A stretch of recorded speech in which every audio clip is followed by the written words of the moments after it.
Hi guys, and welcome to today's video, which is a review of the Arcadia EarthPro-A and EarthPro-Ca natural, non-toxic, full-spectrum supplements. So I began using these with Gizmo back in May. However, for the first month or so, she was laying eggs and not eating very much, so there wasn't really much interaction with the supplements other than me trying to get her to lick some so there was some in her system. So since these contain 100% natural ingredients, they do not contain synthetic D3. Therefore, a UVB system had to be installed to provide Gizmo with vitamin D3 in as much of a natural way as possible in a captive environment. I will be doing a review on this product, but that will be in a separate video. Now, a lot of you guys have asked me about putting together a natural tank for a leopard gecko, but I think for now we should focus on the foundation. So we're going to look at a natural way of supplementing your gecko. We'll look at EarthPro-A first. This is what I would class as a vitamin and mineral supplement. However, unlike Nutribol or other synthetic supplements, I don't have to worry about overdosing my gecko. So this can be used with every feed rather than remembering a schedule like what I showed in the supplement schedule video that I did the other day. Now, I wanted to test this product up against Nutribol since this is a product I've used for almost 10 years now. So the first test, so to speak, that I did was a visual test. So as you can see, the Nutribol on the right is far finer than the EarthPro-A appears. Now this may be because the EarthPro-A is actually clay-based. So then I put them up to the test of which one sticks to live food better. So I put 3 mealworms in each dish of supplements and shook them for the same amount of time. Now in this experiment I found that the Nutribol stuck much better to the food but slightly more clumpier, whereas it seemed like there was more of an even coverage on the mealworms dusted with EarthPro-A. Now of course this would be a much more reliable result if I'd replicated this multiple times with multiple different mealworms, but you know, this is just this. Then I did the same experiment but with crickets this time, so I did put them in a bag instead of a little tub so they couldn't escape, and I only used 2 crickets for each. And once again, the results were very similar. Both powders successfully covered the crickets completely, and this time round it was very, very similar rather than the mealworms being clumpy and the other one being fine. This was very similar, and personally I find that powders tend to stick to crickets far better than they do with mealworms. Now, the next test or investigation, shall we say, was expiry dates, and thankfully I didn't have to look far for this one. One of the biggest pains I find with synthetic supplements is they go out of date so quickly and you have to replace them, otherwise they just won't benefit your pet at all. And I found that the EarthPro-A seems to stay fresh longer. Now this may be down to the fact that Arcadia makes smaller batches of supplements each month, and also because the product is natural rather than man-made. Now one of the earlier tests involved Gizmo tasting the EarthPro-A, and I can't say she was much of a fan. This seems to be a common problem with almost all vitamin supplements in particular. And when she was being really stubborn with her food, she wouldn't eat anything dusted in this powder, but she did eat something dusted in calcium powder. So at that point I thought we were in trouble, but thankfully as her appetite has got back, she is now eating everything and anything dusted in EarthPro-A. The other thing we must look at is price. So I compared the prices of 3 different websites that sell both products, and I've calculated an average price for each. Now each of these is 100 grams of the product, but you can get different sizes. So the Arcadia EarthPro-A works out cheaper. However, this isn't just all you have to pay, this is merely the base price of things. So with the Nutribol, you must also use calcium. If you saw the supplementing schedule, you realise why that's so important. And with the Arcadia EarthPro-A, although you use that with every feed, I would suggest using calcium as well, so there's always calcium in the vivarium so your gecko or whatever pet you have can top up on it whenever it needs to. As well as that, you also need a light. You must have a light that emits UVB, because if you don't, your pet's going to get very, very ill. And I'm not talking, oh, it loses appetite a little bit. I'm talking it could be permanently disfigured or die. So, yeah.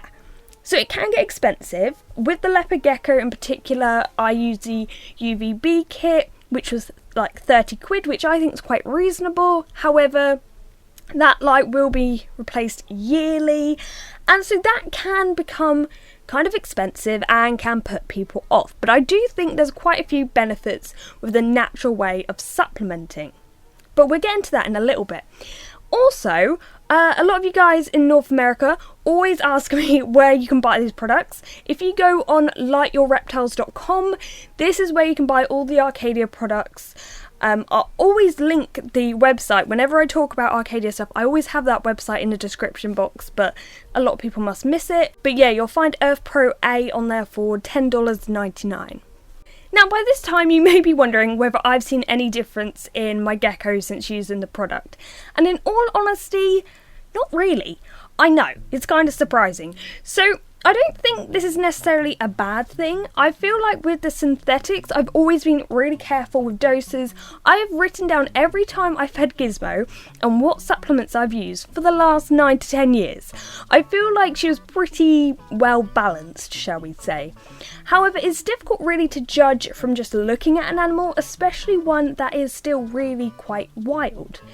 I mean, when the animal is ill, for example, in the wild, or even in captivity, they can hide it really well, because if they were in the wild, showing that you're ill, showing that you're weak, is the best way to get caught by a predator. So you have to learn to hide it. So the only way I could really tell if there was a difference is if I got x-rays and blood tests and everything like that. And in all honesty, I didn't really want to put my gecko through that kind of stress.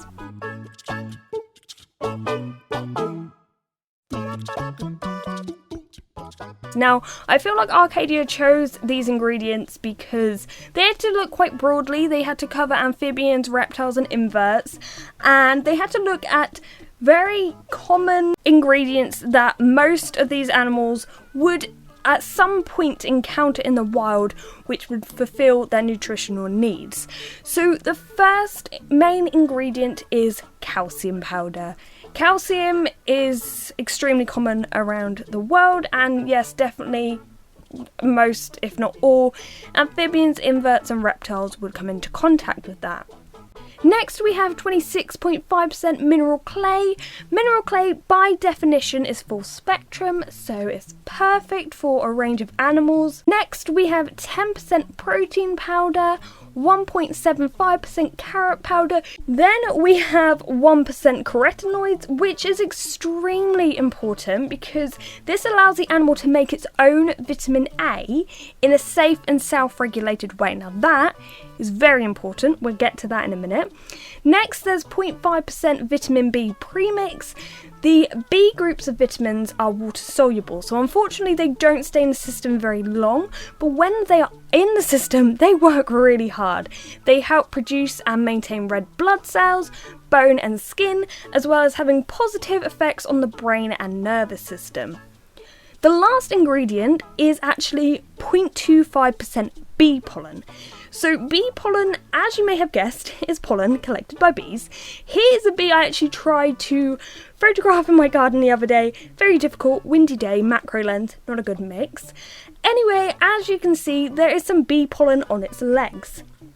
Now, as I explained in the insect fuel review, bee pollen is a great source of broad spectrum vitamins, minerals and bioavailable B group vitamins, as well as a great source of amino acids and of course readily available sugars.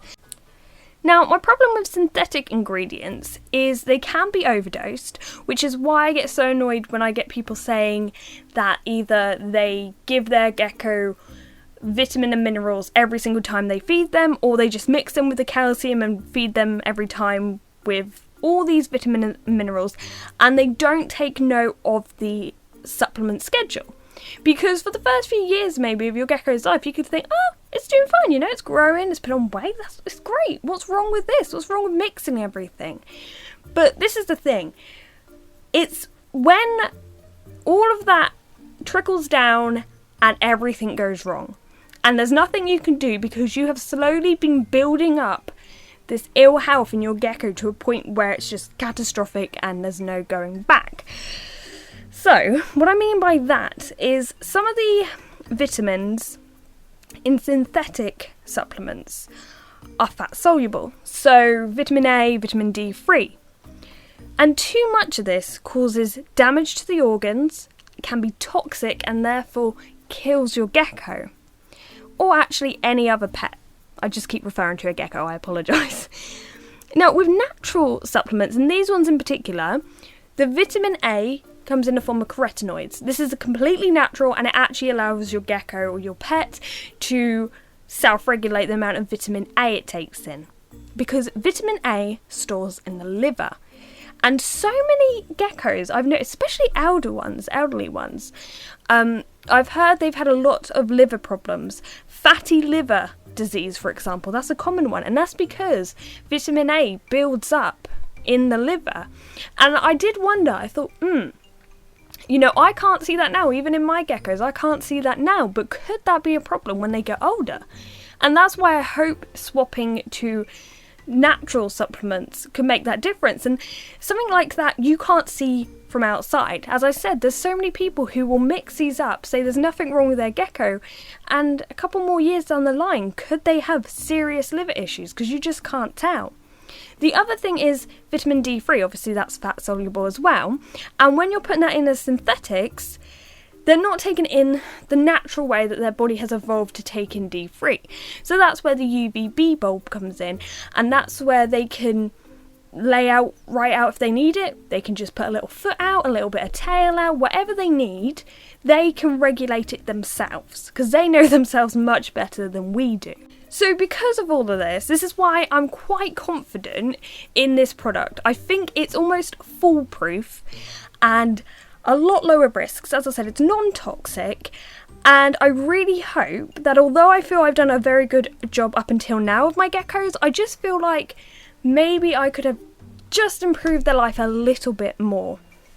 Now, before I go, and I know this has been such a long video, so I apologise, but you may have noticed I haven't mentioned Arcadia EarthPro-A. So this is the calcium powder, natural calcium. It's very important.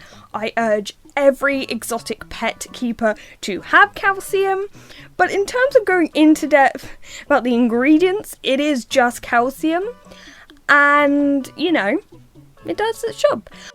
So I hope you found this video interesting. With reviews, I really try my best to go into as much detail as possible. So if you've watched the whole video, thank you, and I'm sure your pets will thank you as well. I did some independent research, of course, for this, but I also read two great books that I would recommend, and that's the Arcadia Guide to Bioactivity and the Theory of Wild Recreation, and the Arcadia Guide to Reptile and Amphibian Nutrition, both by John Courtney Smith. So thank you very much for watching, guys, and goodbye.